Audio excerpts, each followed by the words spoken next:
Hey everybody. So, this is a video about how to deal with difficult people. And I think this might be challenging for some, but this is going to help you so much to feel confident in your decisions, whether that's having stronger boundaries, taking more ownership of your own choices, or feeling like you don't have to retreat from personal or interactions in order to avoid difficult, regretful situations that end up making you feel resentful. And so I'm going to read a little excerpt from Meditations by Marcus Aurelius that really catches the gist of what I want to say today. He says, "You take things you can't control and define them as good or bad. And so, of course, when the bad things happen or the good ones don't, you blame the gods and feel hatred for the people responsible or those you decide to make responsible. Much of our sense of injustice stems from trying to apply those criteria. But if we limited our judgments of good or bad to our own actions, we'd have no call to challenge God or to treat other people as enemies." And so basically, what he is suggesting is that when it comes to our moral judgments about what's good or bad, we should actually limit them to our own actions and not other people.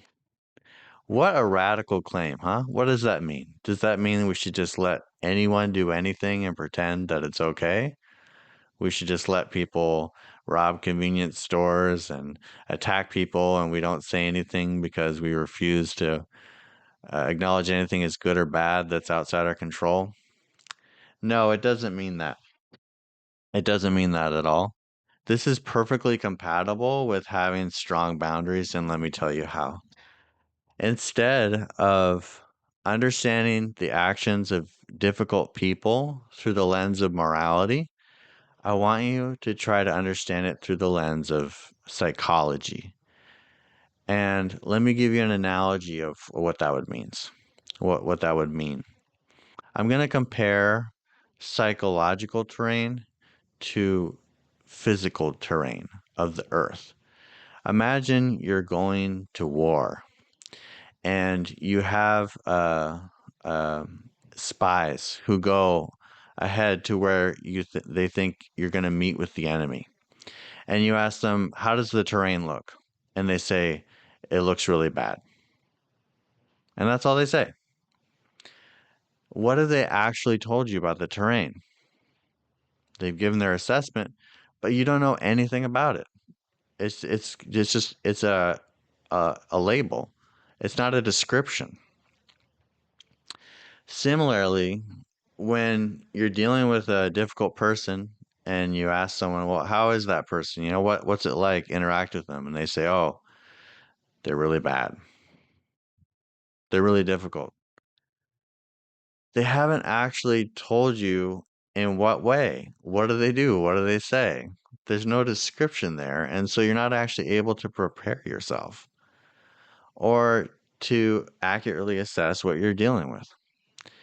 And so a lot of times we rush to moral judgments of other people as a way to bolster ourselves and create a kind of cushion between ourselves and reality. In the sense that if anything happens outside of our expectations, we can claim the moral high ground by saying that's bad and they were bad and that's why they did it. And this makes us feel righteous, which is the currency of today. It is so intoxicating. If you go on the internet, it's all that happens 24/7 all around the world. But it makes us really poor strategists because we're not actually looking at the terrain we're dealing with. And so, what do you do instead? Instead of labeling someone as narcissistic, well, what's their math, right? What is that person thinking? What are their desires? And instead of looking at it through a moral lens of our judgments on them, we try to understand how they experience it, what they're thinking, what they're feeling, and then we deal with them accordingly. It doesn't mean that you have to condone or approve of what they think and how they think, what they do or what they say. It doesn't even mean that you have to deal with them. But the more that you understand who you're dealing with, the more tactful and intelligent you can be in your response, because that's what you really have control over, is the way that you respond, right? And try this. Try switching places. Like if someone comes to you and they have a request that, please, um, give me all your money. Maybe that's an extreme example because it's like a threat. Let me try something a little bit more common. Is it okay if I live in your house for the next 6 months?